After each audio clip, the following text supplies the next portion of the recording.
Good morning everyone. যা good morning বললাম তো নিচে এসে বসলো। এই দেখো এইখানে এসে বসেছে, এইখানে আর একটা ওইখানে। Good morning everyone, welcome back to the channel. সবাই খুব ভালো আছো আশা করি। শীতটা খুব জাঁকিয়ে পড়েছে আমাদের এখানে। আজকে সকাল এখন বাজে 10:45। সদ্য শ্রীর স্যার পড়িয়ে গেলেন, এই যে ভূতুর মতো ঘুরে বেড়াচ্ছে। শান্তনু অনেক আগে বেরিয়ে গেছে অফিসের জন্য। অ্যাকচুয়ালি ও আউট অফ সিটি গেছে, তাই জন্য ওকে ট্রেন ধরতে হবে, তাই অনেক আগে চলে গেছে। আমি এখনো রান্নাবান্না কিছু করিনি। এই দেখো আমি এখনো ঢাকা দিয়ে বসে আছি। এই এতক্ষণে ক্যামেরাটা অন করলাম, তার আগে এডিট করছিলাম, আপলোড করব ভিডিও, সেই জন্য সব কিছু শান্তশিষ্ট ছিল, কারণ শ্রী তো পড়ছিল। শ্রী স্যার গেলেন, এবার ভাবলাম বকবকটা শুরু করি। আর আজকে প্রচুর কাজ, তার সঙ্গে রোদ ওঠাটা খুব জরুরি ছিল, কিন্তু রোদের নেই। 10:45 বাজে, শুধু কুয়াশাটা কেটেছে মাত্র। এই 15-20 মিনিট আগেও ভীষণ কুয়াশা ছিল। বাইরের ওয়েদারটা একবার দেখো, এই যে। আজকে রোদটার খুব দরকার ছিল আমাদের, কারণ প্রচুর কিছু কাজ করার ছিল। প্রচুর জামা কাপড় কাচা হয়েছিল। এইখানে আমি সব রেখেছিলাম। এখানে স্যার তো স্ত্রীকে ও ঘরে পড়াচ্ছিলেন, তাই ও ঘর থেকে নিয়ে এ ঘরে রেখেছিলাম। ভেবেছিলাম সকাল সকাল রোদ উঠবে, সবগুলো মেলে দেবো। যদিও এগুলো শুকিয়ে গেছে, ঘরে মেলেছিলাম কালকেই, কিন্তু এখনো সেই শুকিয়ে যাওয়ার পরে যে একটা ব্যাপার হয় না, সেটা হয়নি। ঠান্ডা ঠান্ডা হয়ে আছে। তাছাড়াও কালকে আমরা যাচ্ছি কলকাতা। শ্রীর ক্যারেটে টুর্নামেন্ট, ফার্স্ট টাইম শ্রী আর কি কোনো টুর্নামেন্টে পার্টিসিপেট করছে। অ্যাকচুয়ালি ও তো ক্যারেটে শুরু করেছিল 5 বছর বয়সে, তারপর করোনা হওয়ার জন্য আবার এই ফ্ল্যাটে মানে ফ্ল্যাটটা কনস্ট্রাকশনে ছিল, আমরা সব এইদিকে ব্যস্ত ছিলাম। চলে আসার পরেও অনেক দিন মোটামুটি, যেহেতু ডিস্টেন্সটা অনেক বেড়ে গেছিল, যেখানে শ্রী শিখতো সেখান থেকে এই জায়গাটা অনেক অনেকটাই ডিস্টেন্সে হচ্ছে। তো ক্লাস বহুদিন অফ ছিল। আবার এখন যেহেতু স্যার আমাদের বাড়ির কাছাকাছি, খুব কাছে না বাট কাছে, আবার ক্লাস শুরু করেছেন, তো শ্রী আবার স্যারের কাছেই, ওই একই স্যারের কাছেই আবার শুরু করেছে শিখতে। কমাস হলো শ্রী? 4 মাস ক্যারেটের সাথে 4-5 মাস শুরু করেছে। একটা বেল্টের গ্রেডেশন এক্সামও দিয়ে দিয়েছে, কিন্তু কোনো টুর্নামেন্টের ওর কোনো অভিজ্ঞতা নেই, ফার্স্ট টাইম যাচ্ছে। তো কালকে যাব আমরা কলকাতা, সেই জন্য প্রচুর প্যাকিং করা বাকি। শান্তনু তো কোনো হেল্প করতে পারবে না প্যাকিংয়ে। ও গতকালও গেছিল মালদা, গতকাল ফিরেছে মালদা থেকে, আজকে আবার গেছে আউট অফ সিটি। ফিরতে ফিরতে রাত হয়ে যাবে, তো আমাকেই সব কিছু করতে হবে। সেই সাথে শ্যাম্পু করতে হবে। চুলটার অবস্থা দেখো, একদম ম্যার করছে। শুধু আমার নয়, স্ত্রীরও চুলটাকে শ্যাম্পু করাতে হবে। কদিন খুব এদিকে আমার খুব প্রেশার গেল যে আমি একদমই নিজের বা স্ত্রীর দিকে আলাদা করে নজর দিতে পারিনি।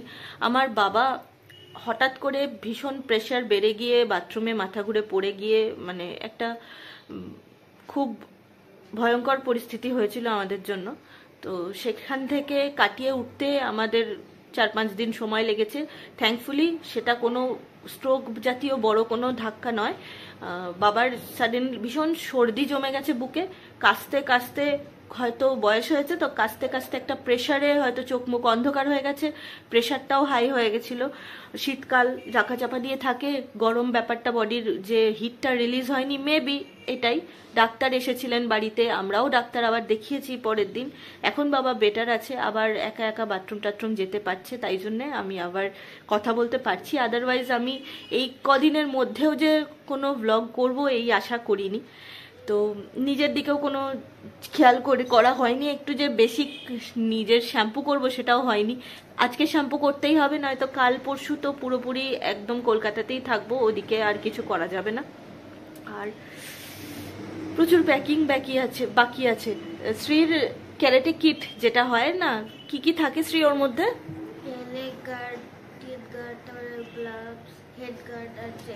হ্যাঁ, তো এটার একটা গোটা কিট হয়, কিট ব্যাগ আছে।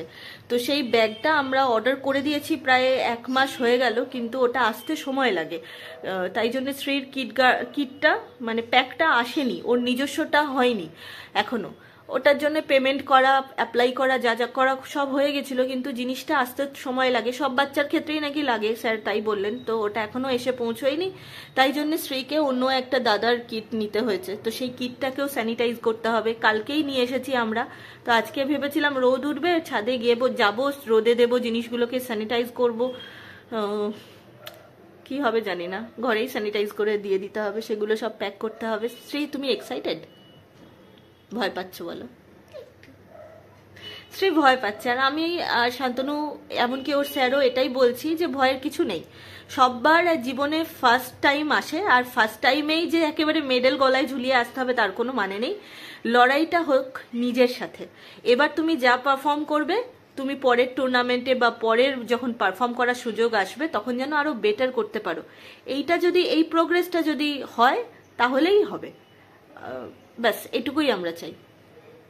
আমরা যাচ্ছি এক রাত দুদিনের ছুটিতে আনন্দ করতে, এটাই শ্রীকে আমরা বুঝিয়েছি। চলো না, আনন্দ হবে, দেখবে কত স্টুডেন্টরা বাইরে বাইরের স্যারের কাছ থেকে, অন্য অন্য ডিস্ট্রিক্ট থেকে আসবে, সেখানে পারফর্ম করবে। তুমিও বুঝতে পারবে যে তুমি কতটা পারছো, কতটা শিখেছো। মন খারাপ করবে না, ঠিক আছে? যা হবে দেখা যাবে, পারলেও ভালো, আর না পারলেও যদি মেডেল না পাও অ্যাটলিস্ট একটা সার্টিফিকেট তো পাবে। সবার মনে থাকবে যে তুমি গেছিলে ওখানে, তোমার মনে থাকবে তুমি ওখানে গেছিলে, একটা সার্টিফিকেটও পেয়েছো, বাস এটাই। তারপরে ট্রেনে করে যাব, কত আনন্দ হবে। আমরা ট্রেনে কবে লাস্ট চেপেছিলাম? গত বছর পুরী থেকে আসার সময়। না না, তারপরে কোথায়? মালদা আসার সময়। হ্যাঁ, মালদা থেকে ফেরার সময় ট্রেনে করে এসেছি। এই হলো ব্যাপার। রান্না বান্না কিচ্ছু করিনি, কিচ্ছু না। আমি জানি না আমি আর শ্রী কি করবো, ঘরে কোনো মাছ নেই। মাংস, শ্রী মাংস এনে রান্না করা যায় কখন? এখন। চলো। কি আনন্দ, চলো। অ্যাকচুয়ালি ঠান্ডার মধ্যে না বেরোতেও ইচ্ছে করছে না, কিন্তু বিরিয়ানি খেতে খুব ইচ্ছে করছে রে। বিরিয়ানি, এই তো ব্যাপার স্যাপার। ঠান্ডার মধ্যে কি করব কিচ্ছু বুঝতে পারছি না, প্রচন্ড ঠান্ডা লাগছে আমার। আমি যত নিজেকে না ওয়ার্ম আপ করার চেষ্টা করছি যে না উঠতে হবে। আমি একটা লিস্ট বানিয়ে ফেললাম যে আমাকে কি কি কাজ করতে হবে। ম্যান্ডেটারি হচ্ছে ব্যাগ গোছানো, কিট স্যানিটাইজ করা, শ্রীর সমস্ত কিছু নিয়ে যাওয়া, সেই সাথে প্র্যাকটিস করতে গিয়ে শ্রীর একটু লেগেছে, তো মনে করে ওষুধ টষুধ টুকটাক নিয়ে যেতে হবে, বেসিক যেগুলো হয় আর কি। তো তারপরে শ্যাম্পু, হেয়ার কালার করতে হবে। এই দেখো চুলগুলো সব সাদা সাদা, কিন্তু এটা, এই হেয়ার কালারের ব্যাপারটা আমি লাস্টে রেখেছি, যদি পসিবল হয় তবেই করব, আদারওয়াইজ মানে না করলেও চলে যাবে, খেয়ে আমাকে দেখবে, আমার কোনো অসুবিধে নেই। সাদা চুলে যদি আমাকে কেউ দেখেও তাও আমাকে চিনতে পারবে, বুঝতে পারবে এই কুমড়োওয়ালা মুখওয়ালা মানুষটা ওই ওই মানুষটাই। আমি বড় কুমড়ো, শ্রী ছোট কুমড়ো। ছোট কুমড়ো। এখন বাজে 8:30, 8:30 মানে রাত 8:30, সন্ধ্যে 8:30, বাট শীতের রাত 8:30। আর এত ঠান্ডা, এত ঠান্ডা যে আমি মাঝে কোনো ব্লগ করিনি। কাজ কমপ্লিট করেছি, এত কাজ ছিল যে কমপ্লিট করতেই হতো, সেই সাথে শুট করাটা পসিবল ছিল না। এই যে সমস্ত জামা কাপড় এগুলো সব এক জায়গায় রেখেছি, কোনটা পরে যাব আর কোনটা নিয়ে যাব এখানে সব ঠিক করা আছে। ব্যাগ রেডি, এখানে শ্রীর ক্যারাটে কিট রেডি, ওপরে ডকুমেন্ট সব রেডি। এই ব্যাগটা আমি সঙ্গে সব সময় ক্যারি করব, এর মধ্যে জল, ওষুধ যা নেওয়ার সব থাকবে। আর ওই যে বাচ্চা, আজকে ওকে স্যার বলেছিল, মানে ও নিজেই স্যারকে কল করে জিজ্ঞেস করলো আজকে স্যারের কোথায় প্র্যাকটিস করানো।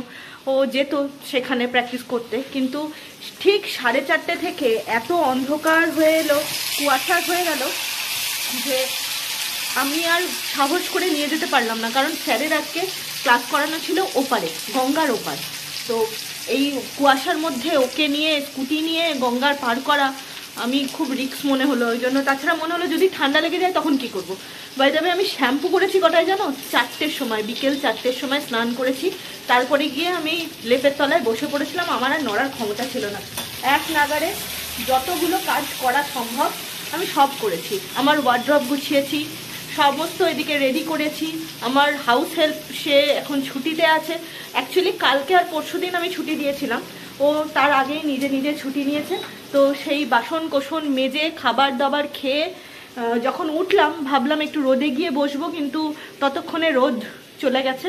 তারপর আবার হেয়ার কালার করলাম, তারপর একটু আইব্রোটাও ঠিকঠাক করে নিলাম। বাইরে তো যেতে পারিনি, নিজে নিজেই সবটা করে নিলাম। এবার এতক্ষণে উঠে রাতের খাবার রেডি করছি। আজকে আমি করছি আলু পেঁয়াজ আর ডিমের একসঙ্গে ভাজা আর কি, ভুর্জি। এই দেখো আলুটা একটু মোটা মোটা করেই কেটেছি। দেখো কথা বলতে বলতে আলুটা একদিকে বেশি ভাজা হয়ে গেল। তো এবার এর সঙ্গে আলুটা মোটামুটি ভাজা হয়ে গেছে, এবার দিচ্ছি পেঁয়াজ।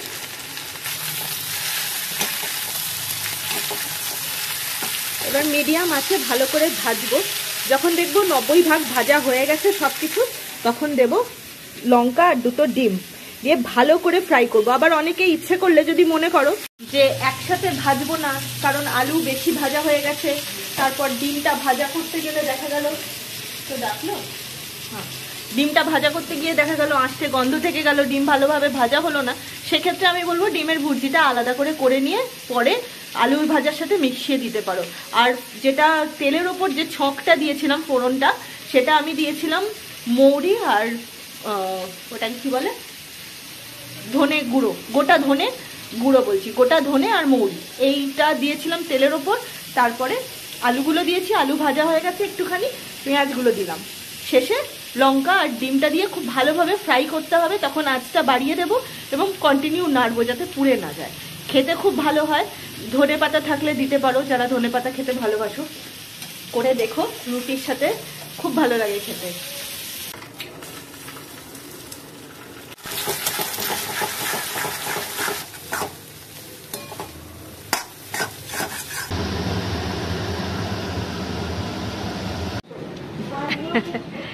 Good morning. এইদিকের কুয়াশাটা দেখো একবার, কিচ্ছু দেখা যাচ্ছে না, পুরো একেবারে সাদা হয়ে আছে। চলো চলো,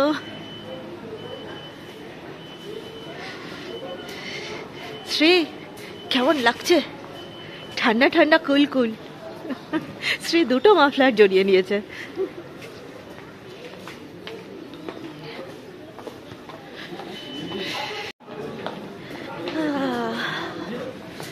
গুড মর্নিং এভরিওয়ান। এখন বাজে সকাল 7:30, 8টা থেকে আমাদের train.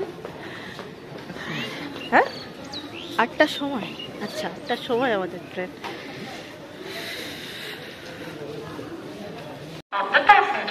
Train number 31765 Sharda Tralgola New passenger is arriving on platform number 1.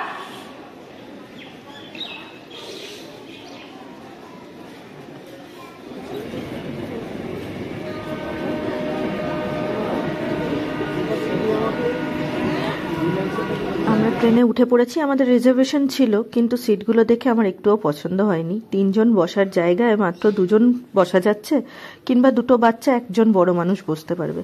এদিকে এই জানলাগুলো ঠিক করে বন্ধ হচ্ছে না, স্ত্রীর বড্ড ঠান্ডা লাগছিল। যাই হোক, আমিও এসে টুক করে বসে পড়েছি, আর সাথে এনেছি হেরুক, অসাধারণ একটা বই, বৌদ্ধ ধর্ম, তাছাড়া সাংকেতিক ভাষা এইসব নিয়ে আর কি। তো পড়ে দেখতে পারো। এই বই পড়তে পড়তে বইটা শেষও হলো না, চলে এলো কলকাতা। এসেছিলাম চিতপুরে, এবার এখান থেকে আমরা যাচ্ছি হোটেলের দিকে। তো সেই প্রিপেড ক্যাবগুলো যেগুলো হয়, সেটা করে মোটামুটি 5-6টা ক্যাব আমরা বুক করেছি। সঙ্গে আসলে আরও মানুষজন ছিল, মানে যাদেরকে তো আমি ক্যাপচার করিনি, কারণ তারা অ্যাকচুয়ালি আমাদের সাথে আসেনি, তারা নিজের নিজের মতো রিজার্ভেশন করেছিল। এসে সবাই আমরা কলকাতাতে নেমেছি। আর কি রোদ ঝলমলে কলকাতা, ইস সাধে কি বলে, সিটি অফ জয়। এলেই আমার মনটা ভালো হয়ে যায়। আমি কিন্তু এখানেই জন্মেছি, আমার মায়ের জন্মানো বড় হওয়া সব এখানেই। তো আমার মামার বাড়ি এটা। ছোটবেলার প্রচুর স্মৃতি আছে এখানে, কিন্তু এখন তো আমিও সেই ঘুরতে আসা মানুষ হয়ে গেছি। যাই হোক, এসেছি হোটেলে। এই সমস্ত বাচ্চারা একসাথে এসেছে, বেচারা সবাই ক্লান্ত।